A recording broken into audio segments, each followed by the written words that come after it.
Terima kasih pemirsa Anda masih bersama kami, kita masih membahas soal dana desa yang katanya ada beberapa desa yang ternyata fiktif, sama sekali tidak ada desanya, tapi dananya mengalir. Dananya mengalir atau ini? Ya sudah cair, Sudah cair? sempat cair, ada yang beberapa cair, kemudian begitu diduga ada fiktif itu, kemudian dihentikan sementara untuk beberapa desa yang diduga ada fiktif itu. Jadi sempat mengalir? Sudah. 900 juta Bahkan per desa sudah itu? ada yang menikmatinya dari kan dana desa kan mulai dikucurkan 2015. Iya. Nah, 2015, 2016 sampai 2017 ini juga sudah ada yang menikmati hingga sampai 3 kali itu. 3 kali pencairan? Pencairan. Artinya 3 kali dalam periode itu kan dana desa kan tiap tahun ditetapkan dalam APBN. Tiap tahun cair. Oke. Nah, sudah 2016, 2017, 2018 juga sudah ada yang menikmati di tahun itu. Maka kemudian begitu 2019 ini Menteri Keuangan Sri Mulyani menyebut ada dugaan fiktif, maka dihentikan untuk sementara. Pertanyaan orang begini, ada yang bertanya ke saya, Mas Kohar. Ya. Kok Menteri Keuangan bisa tahu sekarang? Ya. Tahun lalu tidak ketahuan, Ya. tahun lalunya lagi tidak ketahuan kalau memang dari tahun 2016. Nah, ini pertanyaan yang juga menjadi pertanyaan banyak kalangan. Kenapa kok baru sekarang ini muncul, padahal diduga sudah ada Pencairan.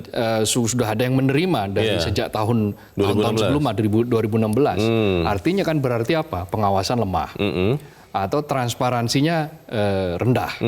Nah, akan menjadi aneh kalau kemudian kementerian yang dia harus mengurusi keuangan, maka lalu hasilnya seperti ini. Ini kan menjadi kritik juga. Oke. Nah, akar permasalahannya banyak sih. Ada laporan APBD desa yang memang masih rendah. Lalu kemudian akuntabilitasnya masih rendah. Kemudian juga beberapa aturan petunjuk teknisnya juga belum lengkap, belum sepenuhnya lengkap, sehingga celah itu masih menganga. Jadi akhirnya celah yang sudah semakin sempit saja masih bisa dimanfaatkan, apalagi yang ini petunjuk teknisnya tidak lengkap. Pertanyaannya begini, Mas Kohar. Ada logikanya bahwa yang menemukan Kementerian Keuangan karena Kementerian Keuangan lah yang mengalokasikan dana dan kemudian memantau penggunaannya ya. Tapi kan ini terkait dengan dana desa. Betul. Kan harusnya Kementerian Desa yang paling paham begitu. Ada beberapa elemen. Ada Kementerian Desa, lalu juga ada Kementerian Dalam Negeri. Kementerian Keuangan juga ikut. Di situ bagian ada yang mencairkan. Nah, salah satu yang memicu menjadi masalah juga ada tumpang tindih antara porsi yang ada di Kementerian Desa dan porsi di Kementerian Dalam Negeri. Apanya tuh, Mas? Yang pada aturan-aturannya. Ini siapa yang punya wewenang? Lalu bagaimana caranya? Nah, ini ego-ego sektoral seperti ini dengan adanya temuan, katakanlah ini bisa menjadi temuan, maka harus segera diberantas. Tidak boleh ada ego sektoral. Kolaborasi harus dilakukan karena ini menyangkut dana yang sangat besar. Pertanyaan berikutnya begini, Mas Kohar. Kalau saya tidak tahu ya, ini banyak orang yang bertanya, dana desa mengalir, kan ada laporannya, pemakaiannya seperti apa, dipakai di mana saja. Yang tadi disebut masih tergolong rendah. Nah, dari tingkat pelaporannya masih rendah. Dari desa fiktif itu yang melaporkan kemudian siapa? Karena tetap kan orangnya selalu tidak ada. Ada laporan itu? Jadi modusnya itu membuat desa juga dengan cara fiktif. Bahkan laporannya pun juga ada. Laporan penggunaan dana itu? Laporan penggunaan dana itu. Yang memberikan itu siapa? Kan dana desa dikelola, dikunci, saya katakan tadi di awal, dikunci di level kabupaten. Karena itu ya dari bawah dia akan di-pool di kabupaten. Nah, kabupaten lah nanti yang akan memberikan laporannya ke Kementerian Desa, ke Kementerian Dalam Negeri, ke Kementerian Keuangan. Betul. Jadi intinya adalah ini harus ditelusuri kenapa, meskipun jumlahnya yang disebut fiktif baru 4. Bahkan yang diduga baru 50 sekian. Ya, kalau kata Wakil Menteri Desa, ya jangan membuat jadi distorsi dong ribuan desa lain. Bukan, justru dengan ini diusut, dengan ini dibicarakan, dicari cara untuk mengatasinya, maka ini akan bisa menyelamatkan. Bukan mendistorsi, tapi justru ini ingin menyelamatkan dana desa yang setiap tahun bertambah. 72 triliun loh untuk tahun ini dengan sasaran 75.000 desa sekian. Oke, kita itu nanti bukan jumlah yang sedikit. Kita akan cari tahu seperti apa kira-kira solusinya dan bagaimana tanggapan pemirsa. Tapi kita harus jeda dahulu, Mas Koar dan Musa, tetap bersama kami. Editorial Media Indonesia segera kembali.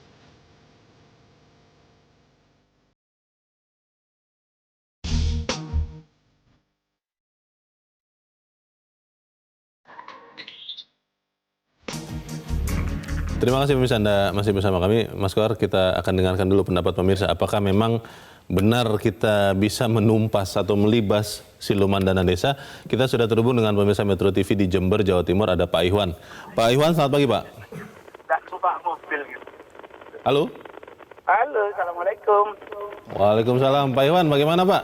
Kita bisa melibas siluman dana desa ini tidak nih Pak Ikhwan? Selamat pagi Bang Leo dan Bang... Selamat pagi. Bang Kohar.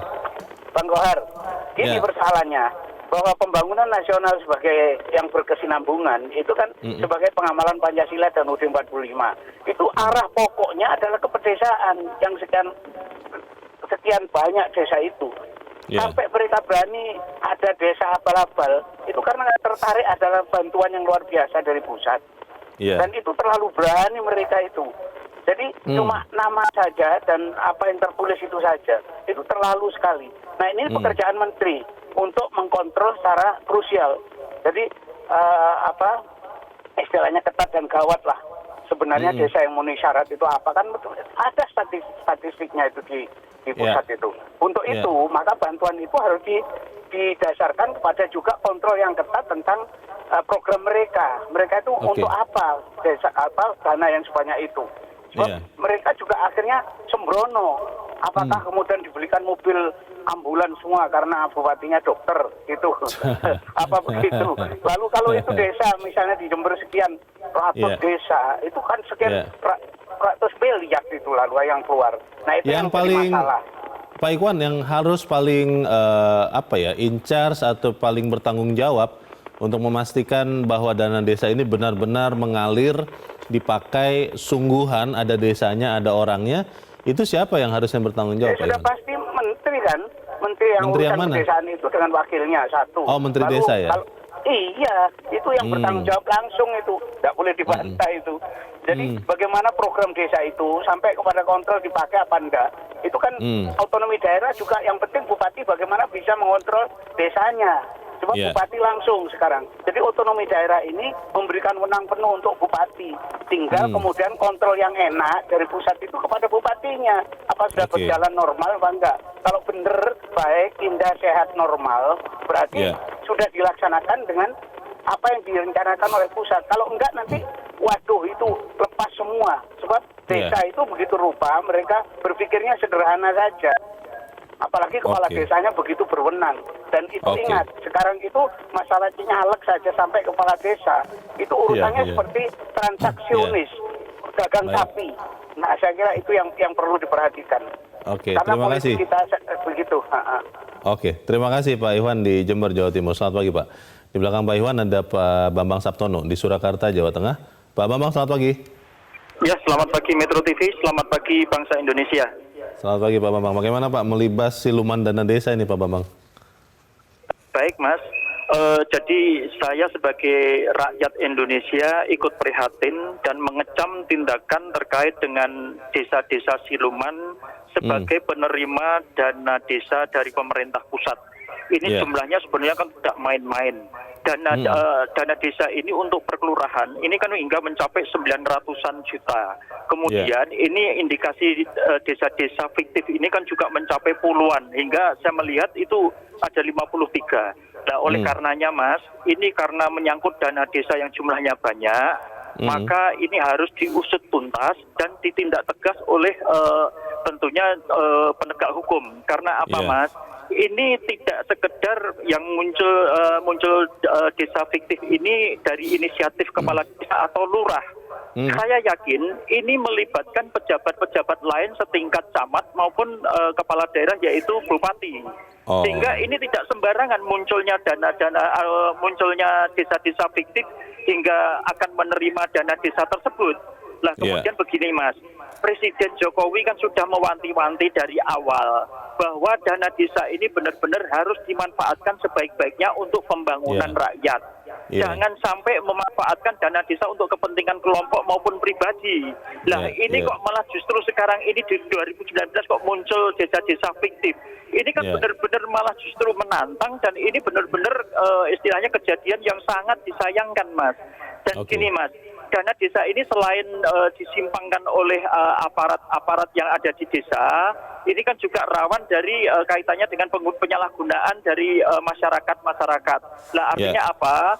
Begitu pula dengan dana-dana dari pemerintah pusat yang berada di tingkat kabupaten maupun di tingkat provinsi. Jangan sampai lagi lah ke depan itu ada misalnya ballpoint yang anggarannya berlebihan, kemudian juga lem iPhone yang anggarannya juga berlebihan. Janganlah. Itu di kota loh Pak Bambang, itu bukan di desa itu Pak, yang Bapak sebutkan terakhir itu di kota bukan di desa Pak. Iya, itu apalagi di kota. Lah, istilahnya di kota saja yang sudah dimonitor kayak gini masih melakukan kayak gitu, apalagi yang di desa. Ini harus memberikan contoh lah, Mas. Ya, makasih. Baik. Terima kasih Pak Bambang di Surakarta, Jawa Tengah. Selamat pagi. Di belakang Pak Bambang ada Pak Yunus Luwat di Tanjung Selor, Kalimantan Utara. Pak Yunus, selamat pagi. Selamat pagi, sukses selalu untuk Bung Kohar dan Bung Leo. Pendapat saya dari Kalimantan Utara memang sudah wajib dan harus hukumnya untuk dilipat orang-orang yang bermain untuk menyelewengkan dana desa. Supaya jangan terbiasa seperti itu, karena sayang anggaran yang dibagi oleh pemerintah pusat tetapi disalahgunakan. Nah, jangan ada yang fiktif lah. Sebenarnya sudah cukup baik karena ada anggaran yang dibagi langsung ke desa, dikelola oleh desa. Namun pun demikian, jangan sampai ada yang berani-berani membuat desa fiktif, hanya nama tetapi tidak ada wilayah pemerintah dan orang-orangnya. Pak Yunus, cara untuk mencegah hal serupa ini terjadi Pak, apa yang harus bisa atau harus segera kita lakukan untuk mencegahnya lagi Pak? Untuk mencegah, maka harus ada sinergi antara pemerintah daerah dengan pusat. Jangan sampai ada kebocoran-kebocoran. Jangan ada yang coba-coba bermain hingga ke desa. Sayang dana itu Pak. Kalau untuk kami di Kalimantan Utara khususnya Kabupaten Bulungan, kami sangat memerlukan dana itu karena memang kami sangat jauh, kami ada di perbatasan. Jadi mudah-mudahan dana yang ada diberikan oleh pemerintah pusat betul-betul digunakan oleh pemerintah desa dengan sebaiknya. Karena mereka yang mengetahui keadaan desa, kepentingan desa. Dan kami tetap, dan itu kan ada prosedur, ada mekanismenya. Mulai dari RT di Rembuk ke desa dan lain sebagainya. Karena mereka yang mengetahui keperluan di desa. Jadi sayang kalau sampai tidak dilakukan. Nah, untuk itu selamatlah untuk pemerintah pusat, siapapun dia, jangan kita bawa-bawa blok atau iri hati, dengki sesama. Mari kita bangun Indonesia secara menyeluruh, khusus dari pinggiran Kabupaten Bulungan, Provinsi Kalimantan Utara, dan seluruh Indonesia. Baik. Terima kasih Pak Yunus Luwat di Tanjung Selor, Kalimantan Utara. Selamat pagi Pak Yunus. Pertanyaannya ke depan ini bagaimana Mas Kohar? Karena saya agak tetap bertanya-tanya kenapa kemudian yang menemukan itu justru Kementerian Keuangan, Kementerian Desa tidak menemukan. Kementerian Keuangan kan memang yang in charge tentang pencairan dana itu, penggunaan uang dan seterusnya. Jadi wajar kalau mereka melakukan audit, cek ulang, karena ada barangkali menemukan sejumlah kejanggalan-kejanggalan dari pelaporan-pelaporan penggunaan keuangan, atau beberapa kegiatan-kegiatan yang mungkin tidak menyertakan fakta-fakta di lapangan, misalnya dalam pelaporannya. Mungkin ditemukan sekian miliar untuk beli lem begitu ya? Tidak tahu. Mungkin di desa tidak sampai seperti itu karena memang dana desa ini kan tujuannya satu kan untuk mengatasi persoalan ekonomi yang ada di desa. Mengatasi kesenjangan, kemiskinan. Kemiskinan di desa itu masih sangat besar. 15,15 juta tinggal di desa. Sementara di kota 9,9 juta. Dari total sekitar 25 juta orang miskin di Indonesia itu 60%-nya tinggal di desa. Dan ini yang harus dikurangi. Padahal penduduk di desa jumlahnya tidak sampai 50%, 48%, 52% tinggal di kota. Artinya meskipun di desa itu jumlahnya tidak sebanyak di kota, tetapi tingkat kemiskinan mereka sangat tinggi.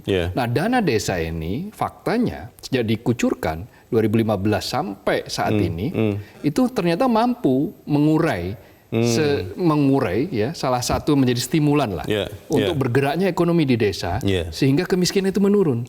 Dalam kurun waktu 6 bulan terakhir misalnya penurunan kemiskinan di desa itu jauh lebih cepat dibandingkan dengan penurunan kemiskinan di kota. Ini bukti bahwa dana desa itu sebetulnya sangat bermanfaat bagi desa-desa. Nah, karena sangat strategis dan bermanfaat itu, maka harus betul-betul diawasi. Harus betul-betul ditata dengan tata kelola yang benar dan pengawasan yang betul-betul melekat gitu loh. Perubahan pengawasan atau perbaikan pengawasan apa yang harus bisa segera dilakukan? Ya, satu, berikan penataran misalnya, penyuluhan atau pendampingan sampai pada level kabupaten, kemudian di desa. Kan masing-masing kabupaten sebenarnya sudah punya pendampingan. Manfaatkan inspektorat. Tingkat pengawasan yang saat ini sudah tersedia. Inspektorat kan sudah tersedia. Nah, dengan inspektorat yang sudah tersedia itu, jangkauan negara itu bisa sampai menyentuh pada penggunaan uang itu dan kecurigaan-kecurigaan akan adanya penyelewengan atau bahkan modus-modus dengan menggunakan desa fiktif. Tumpang tindih kewenangan yang tadi Mas Kohar sempat katakan itu bagaimana? Ya, ini harus ada disinkronize. Jadi jangan ada lagi ego sektoral. Kementerian Desa, Kementerian Dalam Negeri, Kementerian Keuangan, tiga-tiganya harus berembuk. Bagaimana ini untuk menutup celah agar penyelewengan ini tidak terjadi. Yang sudah benar-benar desanya ada saja, menurut penelitian ICW kan ada dugaan penyelewengan sampai hampir 4 miliar. Artinya kan itu yang jelas-jelas ada, apalagi yang fiktif. Nah, karena itu hilangkan sekat-sekat ego sektoral, lakukan koordinasi, libatkan pengawasan sampai pada level yang paling bawah. Baik, semoga itu yang terjadi ya. Mas Abdul Kohar, terima kasih sudah di sini Mas. Selamat pagi. Selamat pagi, Leo. Pemirsa, ketika dana desa-desa siluman lolos dalam penetapan anggaran, dapat disimpulkan bahwa transparansi sangat mungkin tidak dijalankan. Negara jelas dirugikan saat dana teralokasi dan tersalurkan ke pihak-pihak yang tidak berhak. Jangan sampai desa abal-abal menyedot uang rakyat, karena sekali lagi ini adalah tugas kita bersama untuk mengawasinya. Saya Leonard Samosir, terima kasih Anda sudah menyaksikan. Selamat pagi.